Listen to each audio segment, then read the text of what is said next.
So yes, there's no power creep like ethereals or soul shards, but you're probably gonna get higher Paragon than you've ever been before in your life when it comes to a season, guys. Alright, Salute here. In this video, we're gonna talk about Paragon farming in season 26. So as you may or may not know, there is no power creep in season 26. We're gonna feel a lot weaker than we're used to, especially coming from season 24 and 25, where there were big, massive damage increase from the ethereals and then also soul shard. So in season 26, we're gonna have neither of those. We're not gonna have a power creep at all. But what we will have is this EchoingNightmare you're seeing on the screen now. There's an arena where you go in and you want to defeat waves of monsters. If you look under the minimap, you can see there is a bar that says overwhelmed, and there's also a thing that says current tier, and you can see that current tier going higher and higher as we move along. So basically the way this works is that we're going to kill things, and by killing things we go higher. By going higher you get better rewards, including more XP. So in this video I'm going to talk about how you're going to use these to farm a ton of Paragon, and why this season is probably going to be the season you're going to become the highest Paragon you've ever been in the season before. And that's even without a massive power creep like soul shards. So by each tier you go up in terms of this current tier here,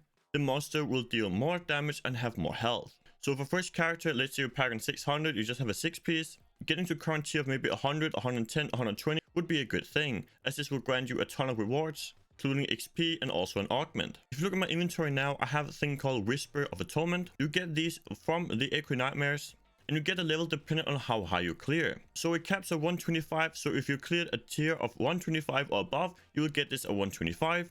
And just like in season 25, you can use this to augment your gear. So you do like you normally do, put in our 3 gems, our 125 augment here that you get from the chest at the end. I'm just going to show you in a little bit, and then just a random ancient item. You'd put this in, hit transmute, and then you get another augment on your gear. So you can see from this clip I'm showing you now, I'm at 129, 130 now. So basically already here, I have guaranteed myself the highest augment available. You'll be able to do this really early on, by the way. This will not require really good gear or high Paragon at all to get it to 125 minimum, as you have the 4 pylons. You have the channeling, conduit, shield, and the power. As long as you get a good optimized strategy in terms of when to click these pylons, you can get to tier 125 almost with a fresh character. I'm going to tell you a little bit about that in this video and how to optimize these so you can get more Paragon and the 125 augments when you play season 26. Now, one important note is that the current tiers will cap at 150 in terms of the rewards. So after current tier of 150, you will no longer get more XP, it caps out. And there's no way to actually get more if you're in a party, if you have a red gem on, if you have the bonds set on, you will not get more XP anyway. So what you see me doing here is after 150, I die on purpose. Now, don't do this on hardcore, by the way, you will lose your character. But on softcore, you can either time it so your overwhelm bar fills at 150, or you just simply die after that. So after a little bit of tinkering, you can find out when to click the pylon so they run out at the perfect time. And this will most likely be the strategy that we're going to be running the entire season, by the way. So in order to do this EchoingNightmare, you need this thing called Petrified Scream. This basically acts as a Great Rift key, but the only thing you gotta do to use it is to go into cube and then transmute it within the cube. This will open a portal into the EchoingNightmare, and then you can just jump in. And these Petrified Screams will drop from killing the Rift Guardian in Great Rifts. So putting together a speed build for farming, let's say GN90s, is a good idea for it. What I typically do on this demon hunter, of course still very dependent on your gear and your Paragon, all that, but what I typically do is just run over, click the channeling immediately. By the way guys, this multi-shot build that I'm showing you now will be by far the best build for farming these. And you have basically unlimited wave clear, you can clear the entire screen. This will be amazing for it. This will get you to tier 100, tier 150 quicker than any other build. And there will be a full video guide linked to this build here in the corner now that you go and check out. But basically what I do is, you see these green things that start falling from the sky now? These are the meteors, and they hit hard. So what I typically do with my build here is that I hit the shield pilot at tier 100, because that is when the meteors start spawning. And I simply just go back to farming. When I see about tier 120 or 130, I will go and click the power as well. By the way, this is because I have done so many of these in PTR that I basically know when to click the pylons in order to get to maximized efficiency, to get 150 quickly, and then you want to of course die or get overwhelmed after that. So I have now clicked the power and the conduit pilot, and now all I want to make sure is I'm just killing stuff around, get this stuff in the corner as well if I can. And then at this point, of course, we jump to 120, 130 really quickly. It took maybe under a minute and a half. And then at this point, it's just about killing things, just making sure we are clearing the entire screen as much as we can, because there is also another thing of clearing quickly. So I'm not sure if you've seen it, but if you kill the entire screen quickly, you will actually jump in more tiers than just one at a time. That will of course be more and more difficult the higher up you go. So after, let's say 120, 130, it can be kind of difficult to jump tiers. But the first couple of tiers, you might jump even 10 or 12 tiers after killing a wave of monsters. As you can see, I now hit tier 150. and I remove my quiver here so that my sentries despawn so I no longer do any damage. As you can see, I'm now just waiting for the overwhelm bar to fill up because I have now reached the max cap in terms of experience. So if I want to play this efficiently, you will really trying to maximize this so you get to 150 and then you either get overwhelmed immediately, or you will of course not longer have the shield and you can die. Of course, my character here is pretty well geared and all that, but it is also possible in terms of timing it at lower Paragon and lower gear. So of course, just click the chest here in the middle and you can see I got 2 Paragon, almost 3 Paragon here, even at my level here. And we of course also got the Whisper of Atonement, 125, and a bunch of other loot. We have a bit of materials, some bloodshards. But the main thing we're after is going to be the 125 augment and then the massive XP gain. So each EchoingNightmare will give you 870 billion XP, which is actually just massive, guys. Let me try and show you what it means in perspective here. So I was boosting a few friends just at the start of PTR, and look at this experience these are about to get. So they are level 5, and look at the Paragon they reach now, 628, guys. So from one click, doing one EchoingNightmare, that is equal from Paragon 0 to 628, guys. That is the amount of XP you get from this. So you can see it is just absolutely crazy. Let me show you something in comparison. So this would be what a typical solo player kind of would get in terms of farming. If you could do, let's say, 110 DR in 2 minutes, and then you have 20 seconds average in downtime, this would be the experience you would get. So you get about 3 trillion XP an hour. Of course, you can get more if you're a more experienced player, but this would be a rough estimate of how much you would get solo in Season 26 if you're just farming Grey Rifts. Now let's calculate how much you actually get from the EchoingNightmare, shall we? So as I mentioned before, you get about 870 billion XP per EchoingNightmare. And if you're playing this build here, which will be the best build for it, you can actually get these down to about 3 minutes or so average.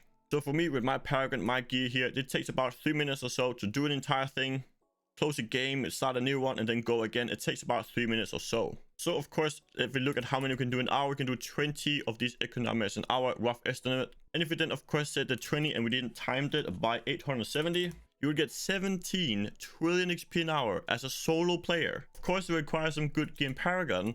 So let's say you of course Paragon 1000 or so, you have less gear, you can still get, maybe even 10 trillion XP an hour. Compared to something like this, let's say you can even do it higher. Let's say you were a really big boy and you could do it 120s or so, you can do it less downtime, all that. You're still not even close to that XP, guys. Remember in Season 25 when you used the Inner Monk for farming like 130 GRs in about 2 minutes? This here would be that kind of XP you'd get, so about 7 or so trillion XP an hour on pool, and of course about 11 with pools. But even that with 7 trillion XP an hour doesn't even come close to what you can get here, and it's also going to require a lot less gear in Paragon. If I wanted to with this character, I could push to 170, 180 every time, and it would be no problem at all. It simply just comes down to the timing of the pilots and how efficiently you play it in terms of getting to 150, and then you want the EchoingNightmare to end. So let me show you again one more time in terms of my strategy. At least I always of course try and get down some trenches early. I go over, click the channeling, and then we basically just want to start blasting. As soon as the monster wave starts spawning in, we want to kill them as soon as we can. As you can see, we're already skipping tiers quickly here early on. So the quicker you can skip those early tiers, from 0 to 100 basically, the faster it'll go. And of course, the more gear and Paragon you have for this will of course help with clearing these faster. But it is also down to your strategy, how you are clearing the entire map, when you're clearing the pilots and all that. So what I typically do, of course, you saw me do this before, click channeling just before it even begins, and then about 100 I would then click the shield, and then about 120 or so I can click both the power and conduit. Now this will of course vary a little bit depending on your gear and Paragon in terms of when you click them, but I do also have a fill guide for this build here in particular, and how I play this entire EchoingNightmare for this build. The more you can skip in terms of going up higher, sometimes you can skip up 12 tiers at a time, the better you will be off, because then you'll get much more efficiency. Now I do see this might become a bit problematic in Season 26, guys. This might feel very repetitive at some point after a few weeks of doing this, I guess. But what you could do is just use this for early season, maybe do this for the first 2 or 3 weeks, get 3,000 or 4,000 Paragon. It will be super easy, guys. It will not take long at all, trust me. As long as you made a somewhat geared character and you get a fairly optimized build and playstyle for it, it is not going to take long at all to get 150 done, and then you're going to get 3,000 or 4,000 Paragon in no time, guys. And you can see we got to 150 and now we're just getting overwhelmed, and now we can go again. So that took maybe 2.5 so minutes, but it might be a bit repetitive, guys. So what I would kind of recommend, unless you really like these, what you could do is use these, farm this for the first a couple of weeks, get really high Paragon, and then just start blasting Grey Rifts. Especially pushing, guys, after the massive Grey Rift change we've had in this season, it is so much better to push. If you used to like pushing but you don't like fishing at all, this would definitely be a time to try it again, since it is now a lot easier to get good rifts, good follow-ups. There are less bad maps. Highly recommend definitely trying pushing this season, guys. It's a lot more fun. I've been putting in so many hours this season in terms of pushing high grade rifts, and it is so much fun, guys. And I feel like, guys, with this season theme here, we don't have a power creep, but I feel like the purpose of this season is getting higher Paragon than ever been before. So yes, there's no power creep like ethereals or soul shards, but you're probably gonna get higher Paragon than you've ever been before in your life when it comes to a season, guys. I can already say now, I'll be higher Paragon in season 26 than my non-seasonal by far, and I predict that I'll probably hit somewhere between 7,000 and 8,000 Paragon, even playing solo self on hardcore, as long as you play enough. But it won't take long at all to get 3,000 or 4,000 Paragon doing this strategy, guys, as these just grant a ton of experience, and of course also the 125 augments, which are also really nice. So I'm actually personally really looking forward to season 26. I think it's going to be amazing. Now you will feel weaker, but this here will give you so much Paragon. I think it's a really good alternative, because if you had more power creep, the game would just become unplayable at some point, because you can do 150s on day 1 of the season. So I feel like once in a while having a season theme like this, where it's more focused on gameplay, adding new things, adding more quality of life in terms of grades, I feel like that is also really important. So at least for me, I'm really looking forward to season 26, and I definitely think you guys should give it a try, as I think this will be one of the best seasons in a while. But let me know in the comments what you guys think of this. Are you looking forward to season 26? What class are you gonna play? Let me know down in the comments, guys. Make sure to also watch the playlist here, as I'll be covering everything you need to know for season 26. So to see you in one of those videos up there. Peace out, everyone.